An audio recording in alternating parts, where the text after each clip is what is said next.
খেলোয়াড়দের আসলে এরকম একটা ঘটনা ঘটে যাওয়ার পর খেলোয়াড়দের মানসিক অবস্থাটা নিয়ে আসলে প্রশ্ন থেকেই যায়। আসলে তারা প্র্যাকটিস করছে, বোলিং করছে, সবই দেখতে তাদের মানসিক অবস্থা, পারিবারিক সব কিছু নিয়ে তারা পরিবারের সাথে কথা বলেছেন, মানে স্প্রেড হয়েছে বিষয়টা। তাও মাঠের খেলা আসলে যে ভালো প্রতিফলন হবে বোঝা যাচ্ছে না।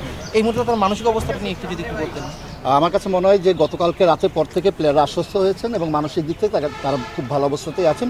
এবং প্রফেশনালদের ক্ষেত্রে আমার কাছে মনে হয় যে পারিশ্রমিকটা যখনই পকেটে চলে আসে তখন কিন্তু সবাই কিন্তু ভালো খেলার কিন্তু জিনিসগুলো জেগে ওঠে। তো সেক্ষেত্রে তারা সকলেই ফুরফুরে মেজাজে আছেন এবং ভালোভাবে প্র্যাকটিস করছেন এবং ইনশাল্লাহ আমরা কালকে ভালো কিছু করে দেখাতে পারবো।